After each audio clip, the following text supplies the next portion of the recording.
quanto à questão da descriminalização do porte para uso de drogas, que é um crime previsto no artigo 28 da Lei Antidrogas do Brasil. Eu externei minha posição ontem, eu não vou repetir todo o raciocínio que fiz em relação a esse tema, mas, de fato, houve, a partir da concepção de uma lei antidrogas, também uma opção política de se prever o crime de tráfico de drogas com a pena a ele cominada, naquelas modalidades todas que estão na lei, e de prever também a criminalização do porte para uso de drogas. Se pretender legalizar ou descriminalizar, que é uma tese que pode ser sustentada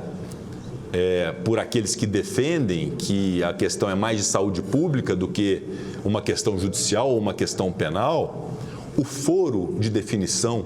desta realidade é o Congresso Nacional Brasileiro. Parabéns,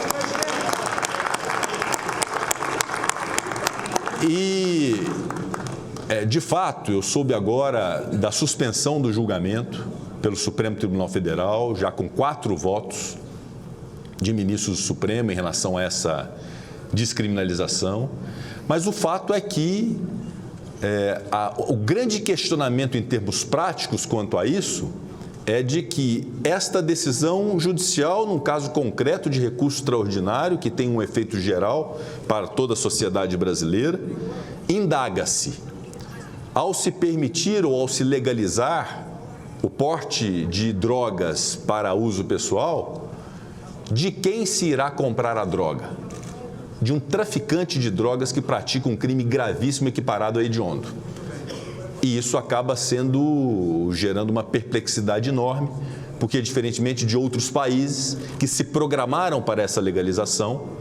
e o fizeram com discussão política, através de lei, permitindo, então, uma cadeia de fornecimento da maconha, especialmente, como é o caso do Uruguai, como é o caso da Espanha, há uma organização e um programa de saúde pública que compreende, primeiro, a premissa fundamental de que isso pode ser ruim para a saúde, especialmente de jovens. E, em sendo, é preciso que haja, obviamente, um controle desse uso, como há um controle de medicamentos, por exemplo. Portanto, eu considero que uma decisão num caso concreto de descriminalização de um tipo penal criado a partir de uma discussão no Congresso Nacional que elaborou uma lei, amíngua e sem a criação de um programa de saúde pública governamental a partir da discussão no Congresso Nacional, é uma invasão de competência do Poder Legislativo. Verdadeiramente penso isso, externo, como já externei e continuarei externando aos próprios ministros do Supremo Tribunal Federal esse posicionamento, para que haja, por parte do Judiciário brasileiro, estamos aqui a votar inúmeros membros do CNMP, inclusive oriundos do Judiciário, que haja uma compreensão de que as discussões políticas de uma nação, especialmente que compreendam a realidade do presente, as perspectivas de futuro, se dão através da política e que a arena política é feita por políticos e que aos juízes, a quem eu tenho um imenso respeito, e todos são testemunha aqui, do apreço, do respeito que tenho ao Judiciário e ao Supremo Tribunal Federal Brasileiro, muitas vezes injustamente atacado por diversos segmentos, inclusive do Congresso Nacional, e digo injustamente, porque diversas vezes o Supremo Tribunal Federal cumpriu o seu dever de cumprimento e de guardião da Constituição Federal, mas não posso deixar de apontar aquilo que reputo um equívoco grave, uma invasão da competência do Poder Legislativo que se dá na discussão do piso nacional da enfermagem e na questão da descriminalização do porte para uso de drogas. Por isso eu faço esse registro em nome da presidência do Senado, não o faço em nome de todos os senadores e senadoras, faço como percepção pessoal e como percepção da autoridade a qual fui investido pela maioria, por 2 vezes, pela maioria do Senado Federal. Também não quero aqui admitir que qualquer parlamentar possa criticar até é possível, não há problema algum, mas aviltar a imagem e o papel desta Casa Legislativa. Subir a esta tribuna para agredir o Senado Federal é tão ruim quanto o ativismo político de ministros do Supremo Tribunal Federal ou de qualquer outra corte. Então, que tenhamos também a sabedoria, a sapiência e, sobretudo, a responsabilidade de poder defender a nossa casa, que fará 200 anos e que, diferentemente da percepção de alguns, não só erra, ela pode errar, mas nós acertamos também.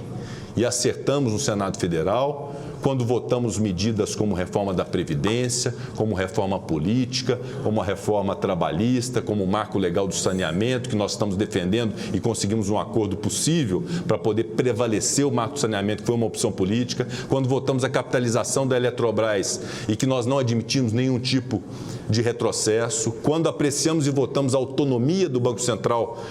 do Brasil, mesmo com a crítica de alguns, mas foi uma opção política que fizemos e que foi respeitada. Fizemos muitas coisas boas nessa Casa Legislativa ao longo desse tempo e as coisas só não foram piores na pandemia porque este Congresso Nacional agiu. Foi o Congresso Nacional que agiu para garantir, inclusive, vacina para as pessoas do Brasil, quando votamos aqui uma lei que permitiu a compra de vacinas no nosso país. Então, pegar um ponto ali ou acolá de problemas que nós temos dessa interferência indevida que eu estou apontando aqui e reconhecendo por parte do Poder Judiciário em relação ao Legislativo, não descredencia o papel dessa Casa e é cumprir papel e compromisso e dever de todos nós de poder enaltecer e elogiar aquilo que nós fazemos de bom aqui nesta casa, trabalhando duramente para poder servir ao país. Por isso eu faço esse registro, eu acho que é importante fazê-lo para que possamos manter aquilo que nós estamos considerando como mais valioso nesse momento da nação, que é o equilíbrio, que é a parcimônia, que é a moderação, que já tem se refletido em bons números na economia, mas para isso é muito importante que todos os seus poderes, seus respectivos membros e seus respectivos chefes de poder tenham a compreensão de que esta é uma construção coletiva para a qual todos têm que colaborar. E a melhor forma de colaboração é reconhecendo o seu próprio papel e os seus limites e respeitando o papel do outro.